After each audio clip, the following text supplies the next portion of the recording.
This is an example of the quest overviews that I'm going to post on 3D Game Lab. There will ultimately be 6 of these for each of our major areas of work. This one is just to get us started. I need to do some revision about it on it, and I will let you know when that is revised. But if you complete this now, it's going to count as the overview for your first quest, the PowerUp quest. So what we're going to, this kind of, I want to focus in on the research tools, the digital research tools subsection of this. I need to get to the other subquests, but they aren't on this particular Prezi yet. So this was one that I had done for a previous conference, but I think we can get started with this. I think there are some basic ideas that are helpful to all of us, and they are that students already have a lot of strengths about learning, as do we, and we need to figure out how to put our students' newer strengths along with the traditional curriculum and instruction strengths that we have to help address the needs in disciplinary learning or content area learning, as well as meet the new standards.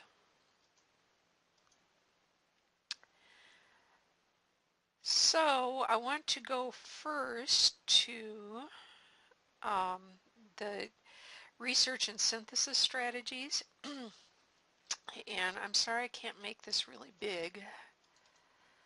I'm having trouble figuring out how to make the Prezi record well in Camtasia. But I think that all of us as language arts instructors have really good strategies for note-taking and references, and maybe to a lesser degree how to synthesize information. There are new strategies that I think we should take advantage of for our students, and they're in the area of note-taking, references, and collaborative workspaces. I've been thinking a lot about the note-taking issue, and one that I have concerns. So there are lots of resources available that are going to help us with note making, and I'm concerned that too many teachers are still teaching the traditional note-taking skills and strategies without taking advantage of the digital resources. When I look around at the university, I honestly have to tell you I don't see anybody carrying around stacks of 3x5 cards with their research notes on them anywhere. And I know that there are a lot of classrooms and schools that are still teaching the 3x5 note cards with the slugs and reference cards. Those were useful, and I think the underlying strategies of making notes and keeping track of attributions is good. I just think we have some new strategies to help us out with them. So I thought I'd edited this. There are three types of resources actually that I want to talk about with note making. One are some of the digital resources like Evernote or OneNote for making notes. Then also Julie Coiro has a nice article about just some handwriting kinds of things to help with summarizing and synthesis skills on online text. And then I also thought I had added in here something called Noodle Tools. It's a new resource, and I'm eager for your particular read on that. It looks a lot like the old file cards to me, but Julie Coiro is really crazy about it, so I need to get in there and dig around. I just heard about it in May and haven't had a chance to look at it. So let me just preview a couple of these. This is an example of a OneNote page And I use OneNote because it's part of my Microsoft Office suite. Evernote is equally um, available and it is free. And so if you're an Evernote, if you want something that students can access across platforms, Evernote is a good resource. You can see that there it's set up like file folders across the top of the page, and you can add clips from um, any screen that you're able to grab digitally. You can add in your personal notes. You can it's just very flexible, and you have sub pages within the notes. This is a resource that I think is well worth getting familiar with. Julie's note-taking sheet looks like this, and she basically is helping middle schoolers learn to take good summary notes and synthesize across sources as they go. This is posted on our wiki, and feel free to experiment with it.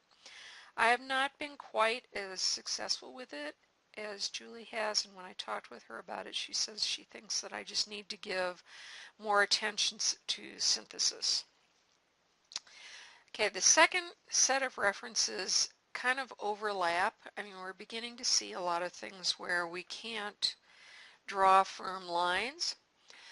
The first set are called social bookmarking tools, and I am crazy about these. It's a way that I can share the websites that I use all the time with my students. I have been using Delicious.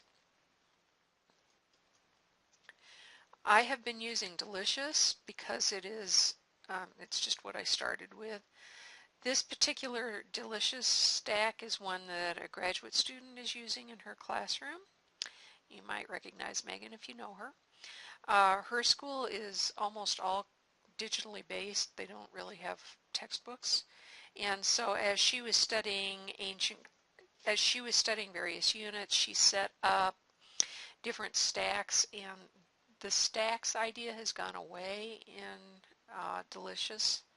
But it's a way for you to put all your bookmarks together, and I'll show you in class. My site, you can look at it anytime. I'm thinking about going over to Diigo, partly because my publisher is recommending it, and it's part of my digital book. Also because I'm hearing very good things about it. Now, this is where things start getting a little bit overlapping, this bibliographic software. If you go back to the note-taking ideas, there are some cool note-taking kinds of things that are like the Evernote and the OneNote, but the bibliographic software takes it a step further. When I use EndNote just because that's what's being supported by the library. Chris Haskell wants me to go over to Mendeley, and I may need to do that. The nice thing about these and also the Evernote and OneNote is that you can share them with a research group. So we take a look at, this is my EndNote web page, and this is it says LA Wikis. What it actually stands for is Language Arts Wikis. It's not my name and it's not the city. But you can see, if you come up with a reference in a search on the library page or in ERIC, you can automatically save it to EndNote and or Mendeley or Zotero, and you can do really interesting note-taking on it. You can do research notes, you can grab quotations, you can link it to other research. When you get done, you have a nice set of references that you can share with a working group. I think that the bibliographic software is really going to make a difference in the way that we should be teaching study skills. Also, as we look at Common Core, you can see that students are really being pushed into more collaborative work, and it is the way that the workplace is becoming moving towards. You are experiencing our wiki, and that will be familiar to you. And we'll look at some of these a little bit more carefully. Uh, Wikis are great collaborative websites. You can make them closed. I have a study group that I'm working with the Literacy Research Association. I have like 25 researchers from across the country that are all working together, and we're posting videos of K-12 students on that in password protected sites, so that we're getting good help from parents, making sure that they're comfortable with the format. I think those are great. A second resource for collaborative workspaces are websites, and most teachers are becoming familiar with the Weebly. Of course, the OneNote, the Evernote, you can share and turn that into a collaborative workspace. I have shared with you my Poplet, and this first is not Poplet, I'm sorry, this is CMAP, and this came about before Poplet was available. I really like the um, CMAP, but it's a little bit more complicated to get into. This is one about Holly Black that I put together. Uh, all you have to do is Google CMAP and you'll come up with the tools. Clearly, I have begun to use Poplet more just because it's a little bit simpler for students and teachers to use. If you haven't learned to work with Google Docs, you might want to take a look at that. I think it's useful to some degree, but I'm also really liking Dropbox. I'm not going to make you listen to that.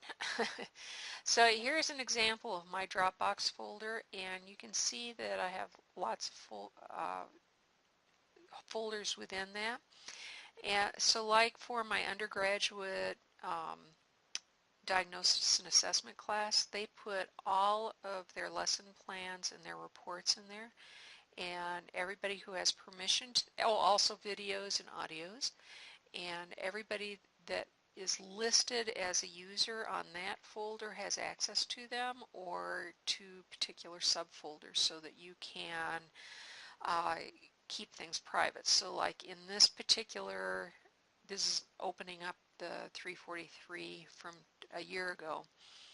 Each of the teaching assistants had their own folder, and only people in their group were able to access that.